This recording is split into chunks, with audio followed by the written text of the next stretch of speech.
Hello, everyone. Good morning. Thanks for joining. In this session, we'll talk about RAG at scale with Azure AI Search. My name is Pablo Castro, and I work in the Azure AI Search team. In this session, first, we'll do a quick recap about the RAG pattern. Then we'll talk about the different pressure points that you see when RAG-based applications need to scale as they go to production and they grow in usage. And then we'll talk about a couple of customer success stories of how they've created and deployed RAG applications at scale. So let's dig right in.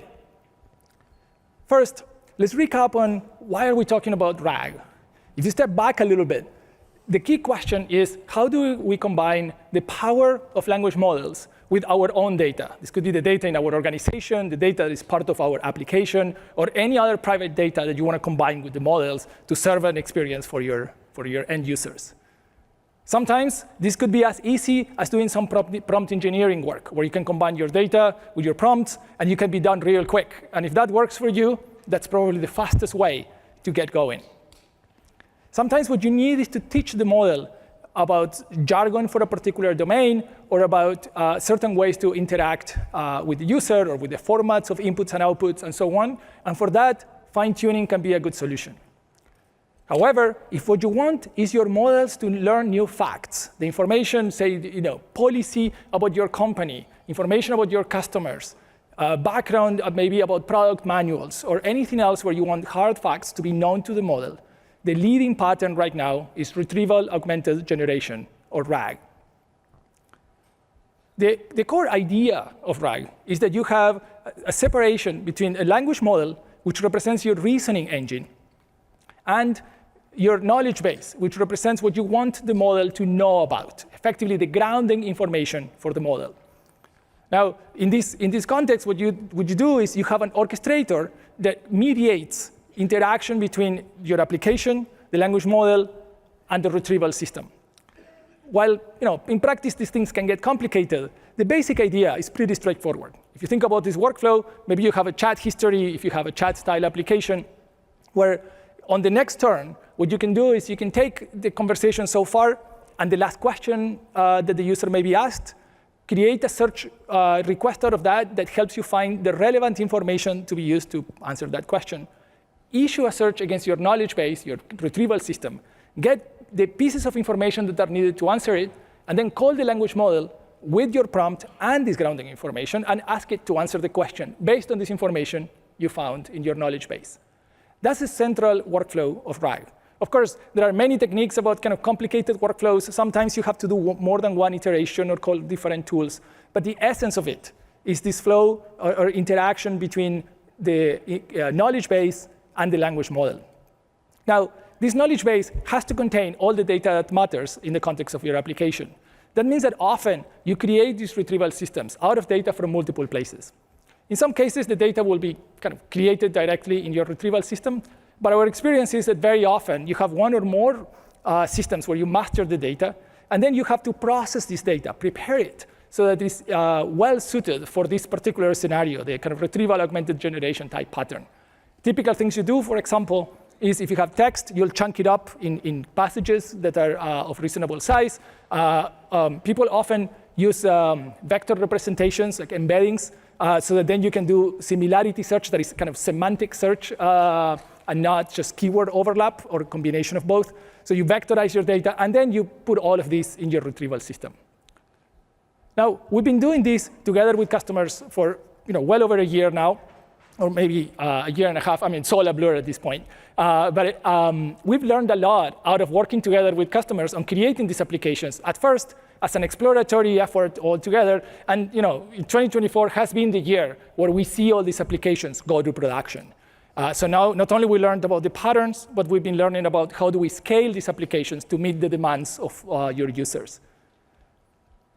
So in that context, what I wanted to do in this talk is talk about the various pressure points that you start seeing once your application needs to scale. Scaling can have multiple dimensions.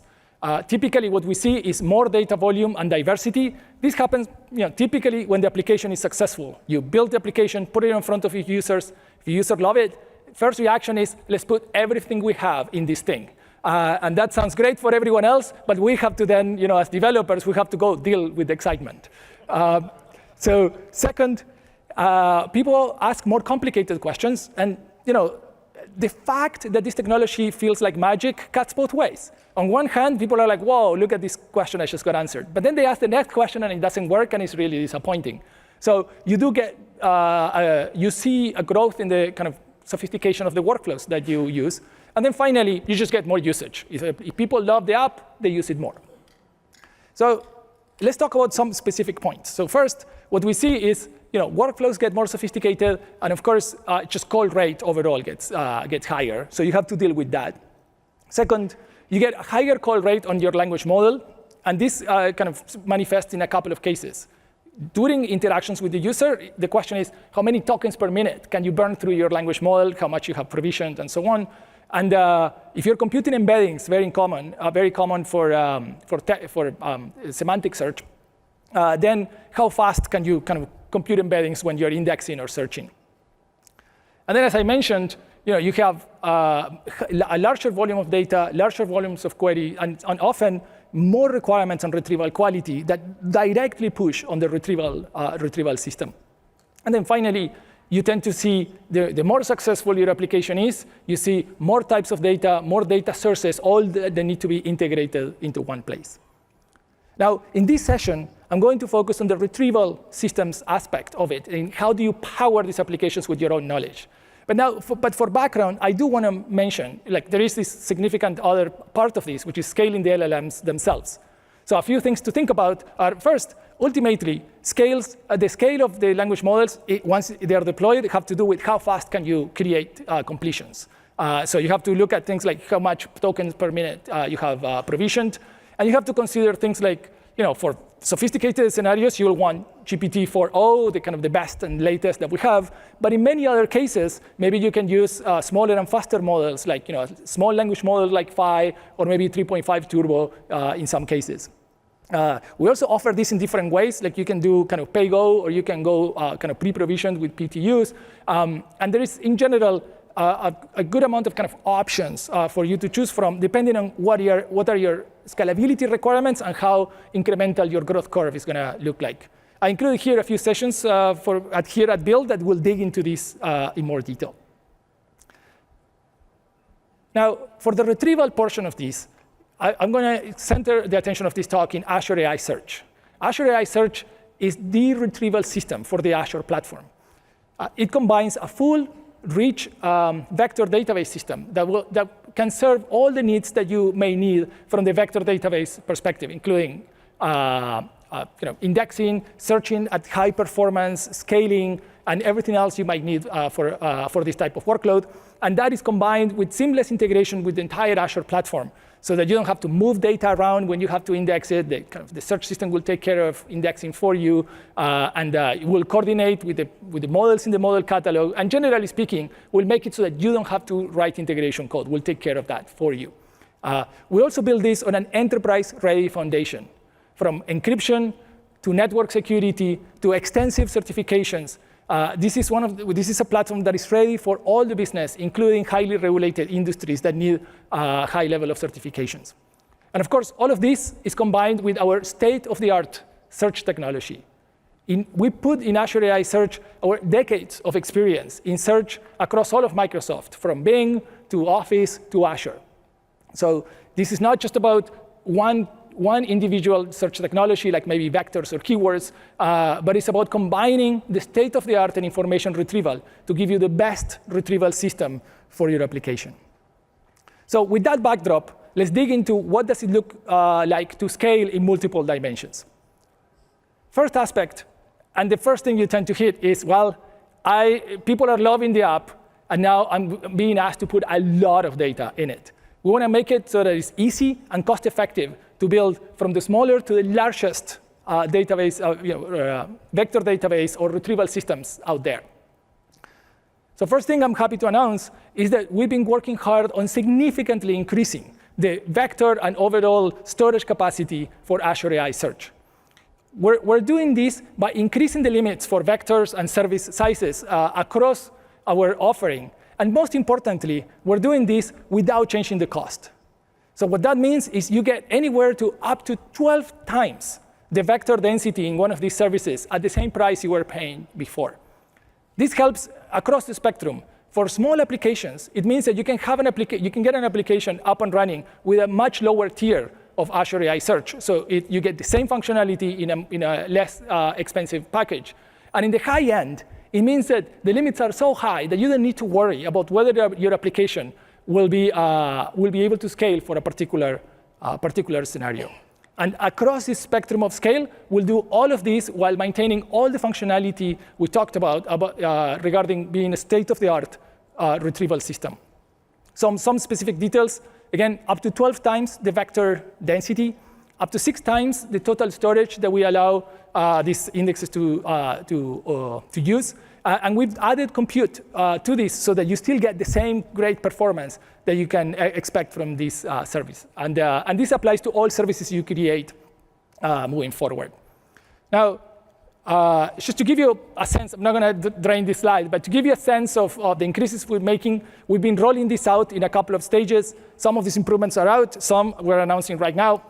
So across all of our SKUs, you can see a significant multiplier in the size of the vector databases you created and total storage as well. Also, for the basic SKU, which is our entry-level SKU, we also introduced support for partitions, which before was only available in our larger offers, which means you, from the smallest tier to the biggest tier, you get to take advantage of the ability to scale the partition number as your workload grows. So this is. This just works. So this is one thing I want to emphasize is like, look at the sizes of vectors that we see there. These are large vector systems that now you can build right out of the box.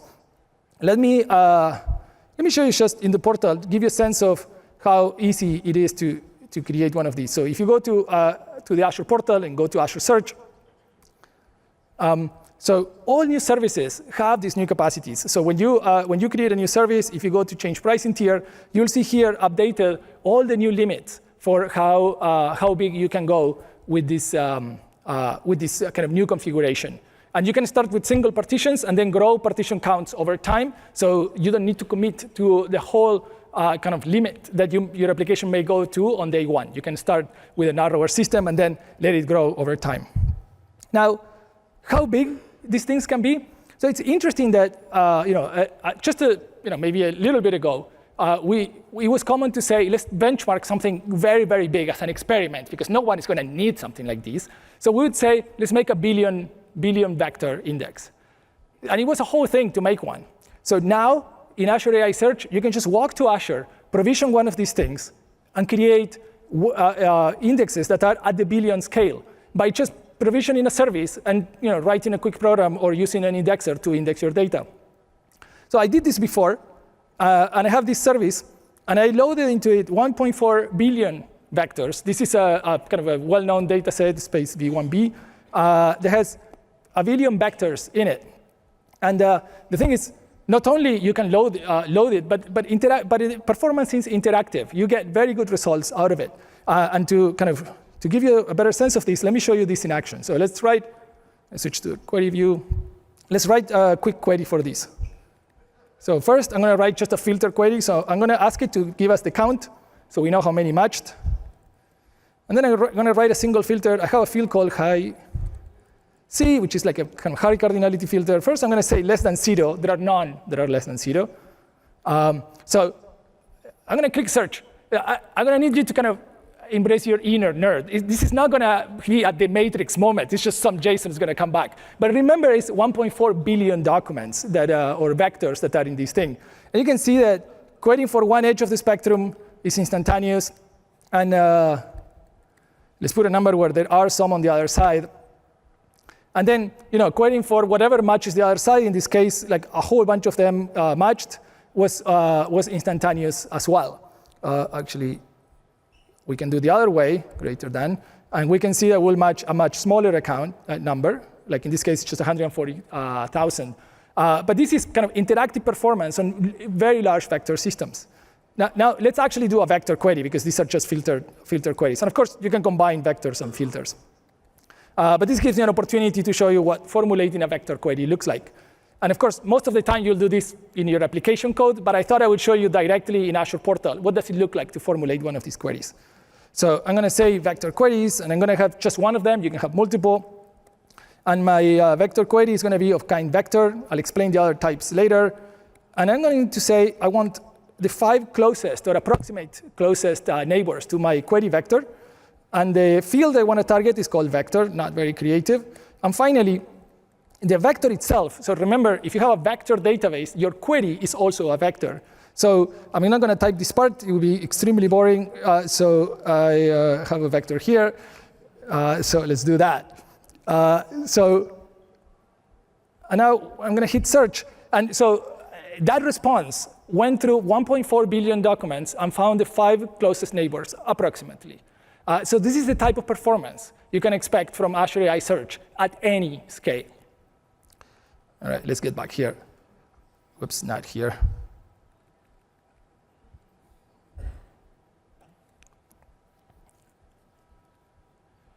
So to give you a sense of how far you can push it, OpenAI themselves have multiple retrieval augmented generation-based applications in their own products, like Assistance API and GPTs and whatnot. And they use Azure AI Search on their own product. In fact, recently, they made this announcement where they were like, we want to increase the amount of data we allow our users to load into one of these sessions by 500 times. We were already at an internet scale before that, and they were able to push it 500 times larger, and still everything worked based on the scalability that Azure Search brought to the table. So sometimes, you build these things, you love how they look, and then people come and they're like, we love it, but we need more. So what do you do? So there are many techniques you can use to increase the vector density even further so you can create larger systems. One way to do this is using vector compression techniques. Typical things you do is you either reduce the dimensionality, meaning you make the vector shorter, or you reduce how big each number in the vectors are in a technique typically called quantization. So let me give you a concrete example.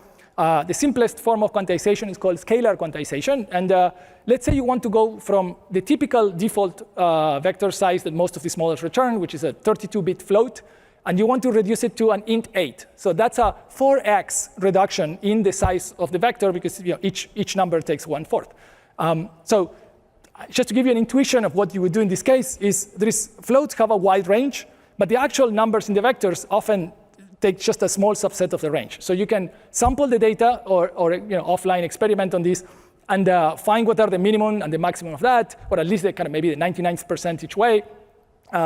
And then you take the resulting range and you chop it off in discrete steps because ints are ints.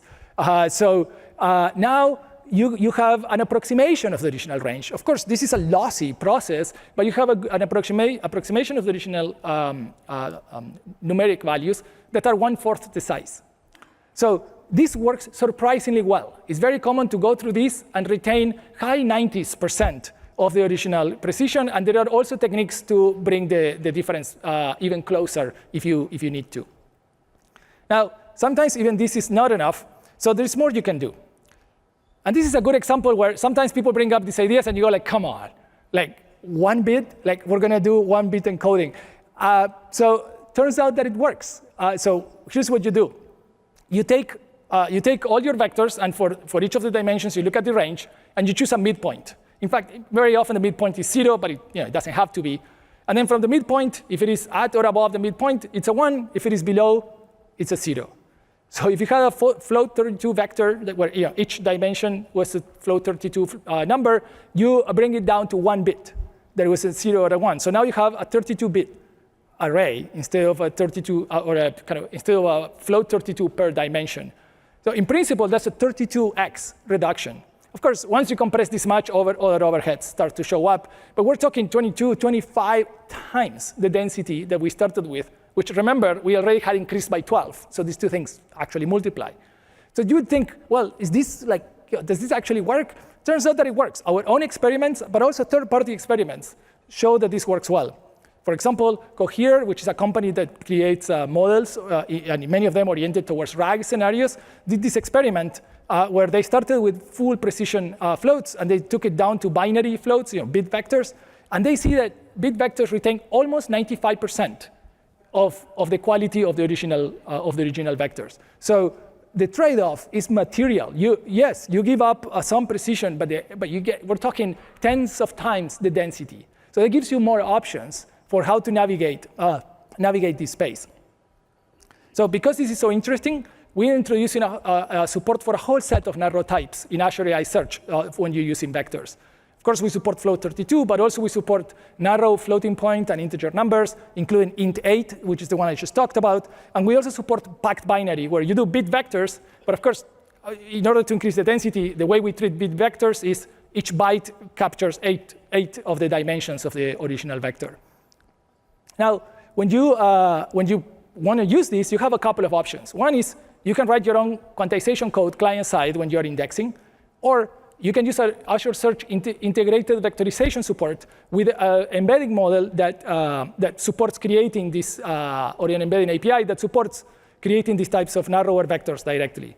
And you can create your own models, or you can use models from the model catalog. So this is a good reason to support a variety of embedding models.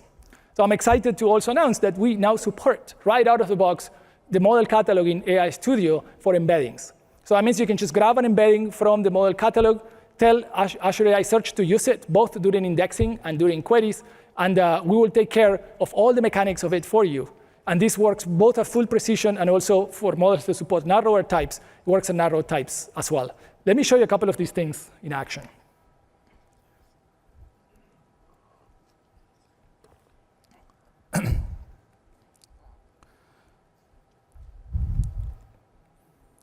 So for this, I need to use a different subscription, so we'll see how this goes. What I'm going to do is I want to use an embedding model like that is out there in the model catalog, not one that is already built in.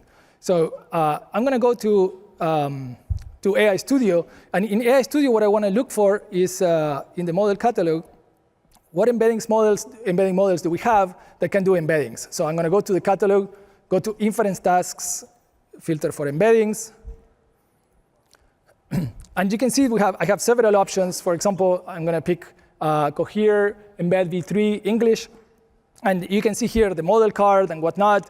And I can go here and provision one. This gets provisioned serverless, so you don't have to manage anything yourself. And in this case, I already provisioned one before. Let me show you here. So I have this already deployed.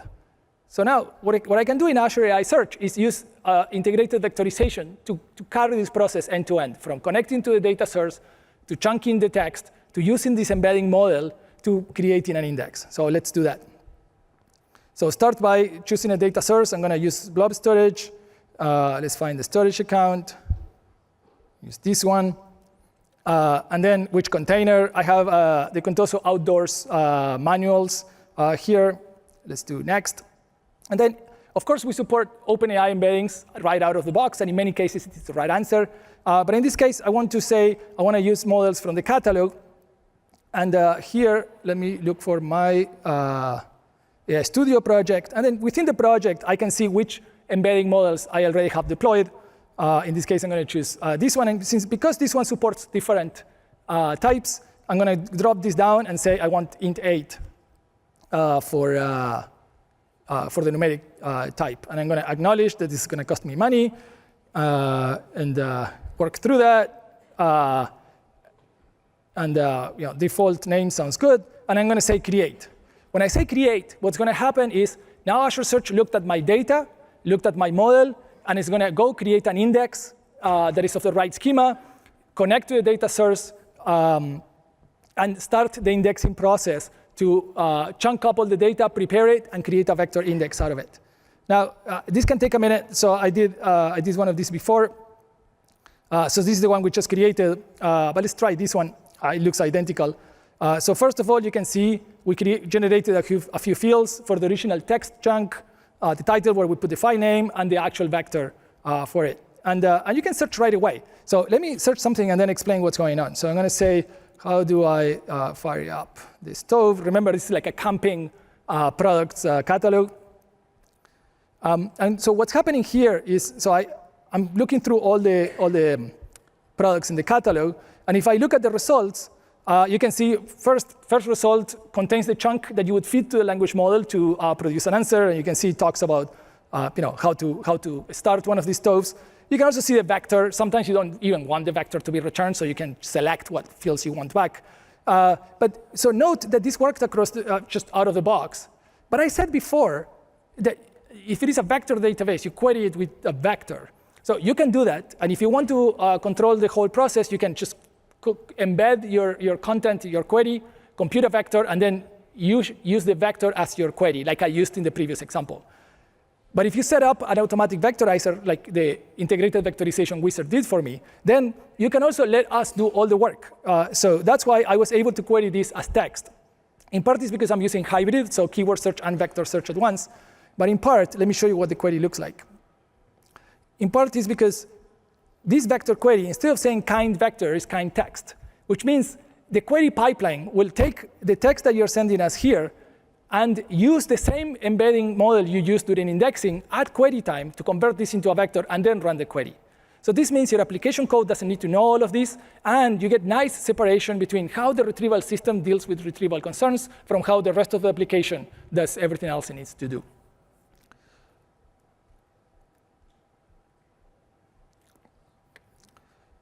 All right. So using this combination of higher limits right out of the box and the various narrow types, now you can build huge indexes in a very cost-effective way. To give you a few examples, first, every Azure subscription includes a free Azure Search service, so you can try things right away. But also here are a few examples, including you can build a multi-million vector index using just the entry-level tier of Azure AI Search now. And this can be production-ready, full-on ready to take on your application as services. And then from there, of course, you can combine the size of the dimensions with the size of the numeric types and whatnot to create more options. Now, so far I said either you quantize your data client-side yourself, which means you have to now own this code and all that, or you use a model that has this already built in. Now, we also now support automatic quantization. What that means is you can just tell us to use a quantizer, and then what we'll do right out of the box is you push data at full precision, and we will when we're indexing it, we'll store the full precision numbers to use them later. But when we create the indexing data structures, we'll use the quantized values. So that means you get all the value of kind of higher density and whatnot of quantization, but you don't do any of the work. And you can see an example here where in my compressions configuration, this is part of the index definition, you can simply say, in this case, I'm using the scalar quantization configuration and just saying what is my target type. Now, here's an interesting thing. Like if quantization alone is, of course, a lossy kind of compression technique. So you lost some of the quality of the results. There is a way to bring this back if you need to by making a different trade-off. You can say, I don't want to waste time on anything else. Just give me the lower precision results. And many cases that actually lower is actually still pretty high, so it's good enough. In other cases, you're like, no, I need to have a very large data set, but I need very high precision as well. So you can do this thing called oversampling, where what you do is, let's say you're told retrieve 5 vectors, the 5 closest vectors. So if you configure your oversampling factor, say, to 10, that means that we'll do 10 times that. We'll retrieve 50. The 50 closest or approximately closest vectors using the quantized value. But remember that during automatic quantization, we saved the full precision values on the side, not in the index data structure, but we stashed them on the side.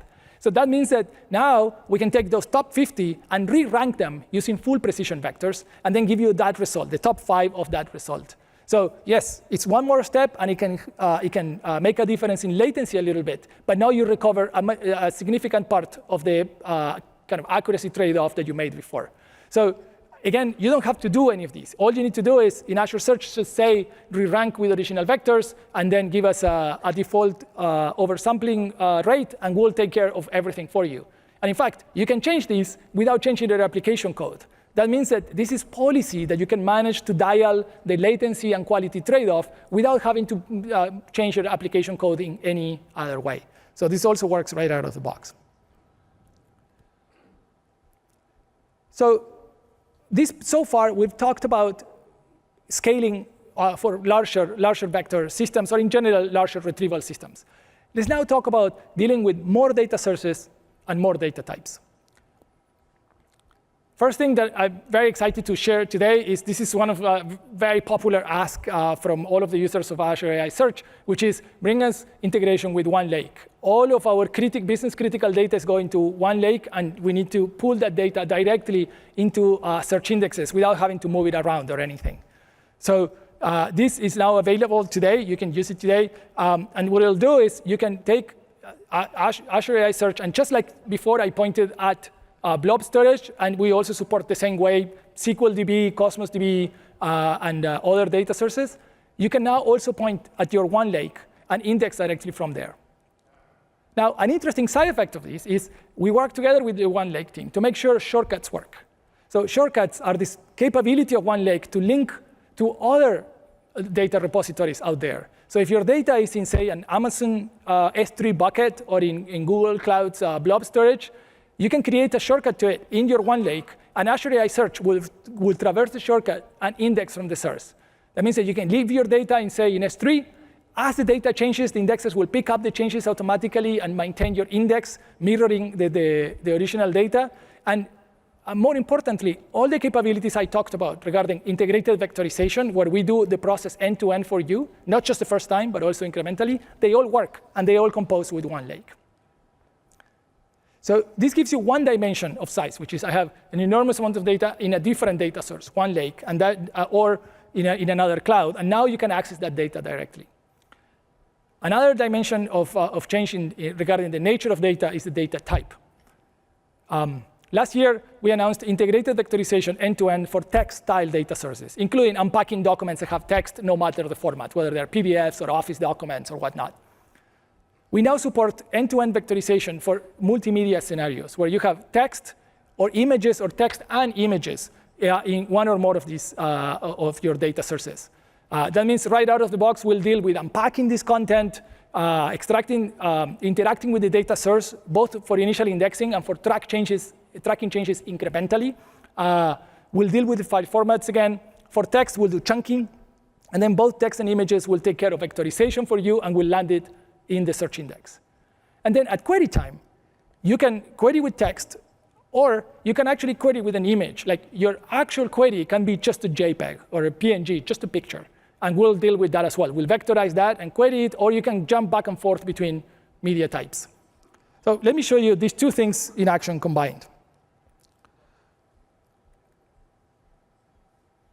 Not there.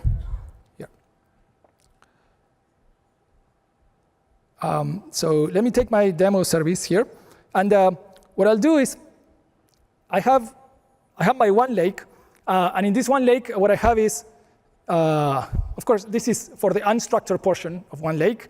And I have some markdown files that are natively stored in the OneLake. Well, maybe we'll get to this later. But also, for some reasons, the team that does the images chose to master the images somewhere else. So the images for my products look like this or like this. Again, this is kind of a camping gear. But if you look at this particular folder, this folder is actually a shortcut to S3. So these blobs we're looking at, they are not in Azure. They are in an S3 bucket. So now let's go to Azure AI Search. And what I'll do is import and vectorize data like we did before. I'm going to choose OneLake. And you can either give us the parts, and this is kind of useful programmatically, or in this case, we also allow you to just give us the URL, so you don't need to figure out how to parse this thing out. So let's just put this here. Here I'm going to say images, which was the name of the folder we had there, and then we'll leave system-assigned identities. And I could use OpenAI for the text portion of this, for example. But in this case, what I want to do is I'm going to use the Azure AI Vision embedding model, which is a multimedia embedding model that supports pictures and sentences in the same vector space, which means they are compatible. So let's do one of those.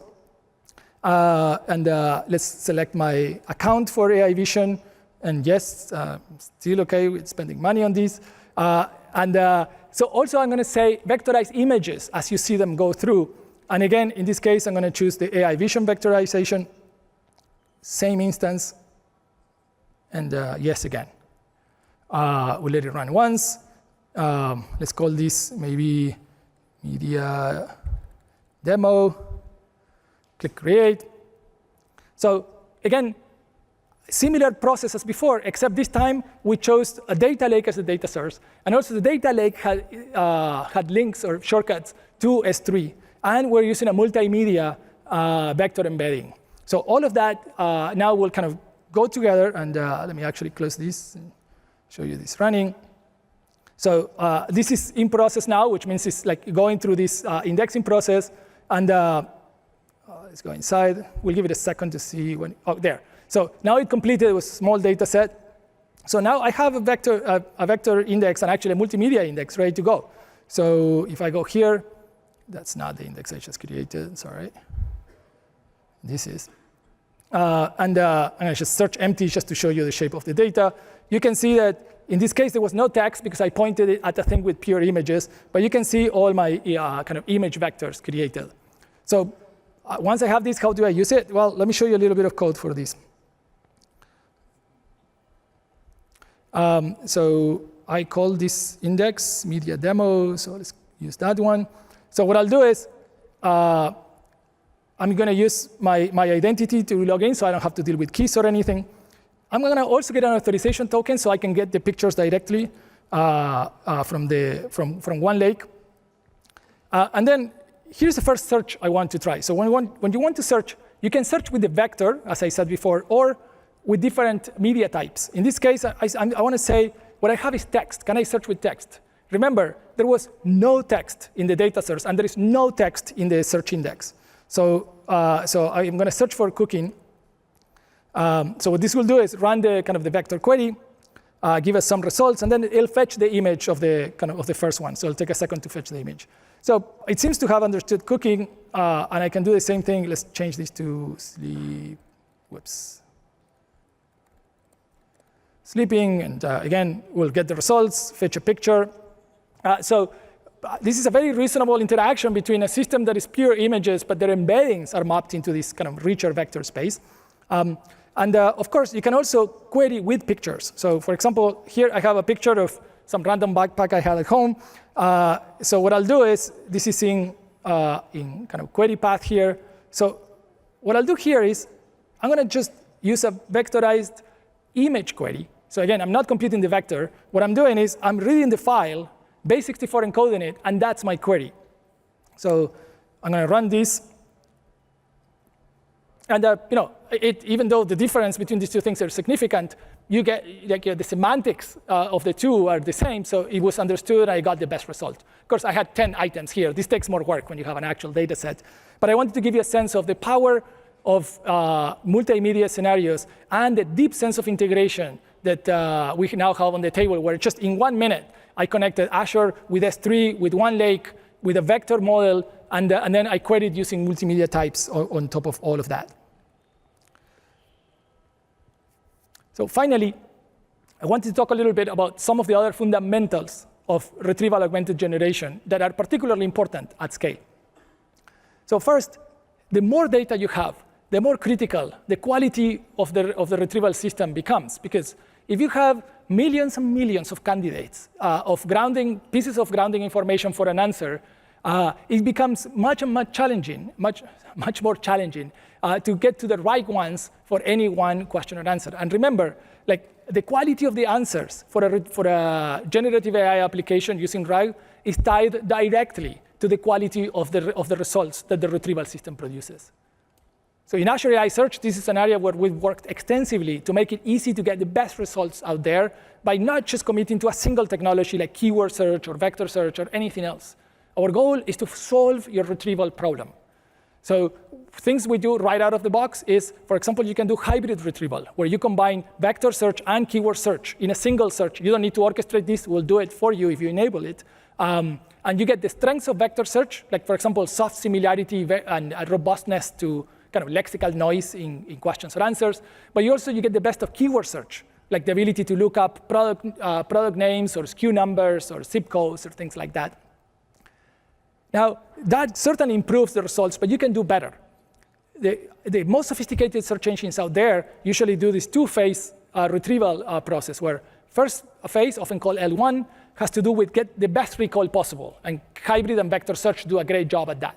The second stage, or L2 stage, has to do with, of the top candidates you found in the first stage, how can you rank them to have the best correspondence between the document and the query? And for that, we use transformer-based cross-encoder models that we've trained in partnership with Bing, where we get to take advantage of the huge amount of data that Bing operates on to improve and generalize these models, so they work right out of the box for you. This chart you can see there are some examples of how much better things can get by simply enabling these options. There's no tuning involved in this. You can see kind of from left to right, starting with keyword search. The metric is NDCG. It's a very common retrieval metric. Think of it as overall quality of results. And you can see it gets better, a little better with vectors, a little better when you do keywords plus vectors combined into hybrid, and yet much better when you enabled semantic ranking, which is this capability to use an L2 ranking stage. So when it comes to quality of results, like committing to any one kind of retrieval trick is not what works best. The data supports that combining all these techniques will get you the best results to feed into your language model. And in Azure AI Search, you'll find this supported right out of the box. So finally, I said kind of sophisticated search engines do multi-stage ranking. That's one aspect. The other kind of trick that big search engines use is you try not to search on the whole thing. The more you can slice and dice your data set before you issue searches, the better. Typical things that search engines do, for example, is run a classification step on your queries so that you can narrow down, maybe you have multiple indexes and you just pick one or two, or you have one index and you use filter search, like I used at the beginning of the session, to narrow down a subset of the data you may want to look for. Sometimes you can extract some structured elements of search out of the question that the user is asking. And actually, small language models are a great use for this. Because the user is waiting, you want to do this fast, but you can go in with the query, use a small language model to extract discrete elements and the rest of the search, like I split in this example, then search, and then come back and maybe use a larger language model like GPT-4o to reason through the whole answer. So you get the advantage of speed of the large language model for better understood tasks, and the capability of the larger language models for the deep reasoning steps of your application. One extreme of this is large multi-tenant applications where you get a full set partition. There are particularly interesting techniques for that. For example, if you have millions of tenants and each of the tenants is tiny, it's like maybe a few hundred or a few thousand documents or vectors, one thing you can do is not build a vector index at all and disable HNSW, which is our kind of indexing strategy. Instead, just say build a flat index. You'll get a much higher dense index, but because each individual tenant is so small, our filters are going to be fast, as you saw at the beginning. And then we just brute force through a few vectors. That ends up being faster and more cost-effective in terms of density than building a full kind of graph-style index. So you get control on which trade-offs you want to make at any point in time. And I cannot have a talk like this without talking about evaluation. If you don't have an evaluation process, it's the same as not having your unit test. You don't know if your application works. So there is a link there to a session. Highly encourage everyone to look at it. So I wanted to close with a couple of close customers that, in addition to OpenAI, that have seen great successes in building large-scale RAG applications. One is KPMG. They built their advisory content chat application using Azure AI Search. And 10,000 of their US KPMG advisory employee users use this application. So huge success in terms of a material deployed application out there. Another example is AT&T. AT&T has built Ask AT&T, a huge scale, not just an application, but a platform that they use in many different scenarios that has grown into enormous scale. And they've developed a ton of expertise on RAG in the process, and they use Azure AI Search to power their over 80,000 users using their application every day. So I put the slide here for next steps. There are many interesting sessions. There are also links to blog posts with details on many of the news that I mentioned today. And with that, before I wrap up, I want to say a few things. First, Amit from our team wrote a book. Amit, where are you? He's over there. Once we finish, first couple of questions that we get here get a free book, and everybody else gets a discount still on it. And if you want to meet the author, he's right here. Second, everything I talked about today exists thanks to the amazing Azure AI Search team that worked hard through all of this. So I want to say thanks to them. And finally, I really appreciate all of you being here today. So thank you very much for listening.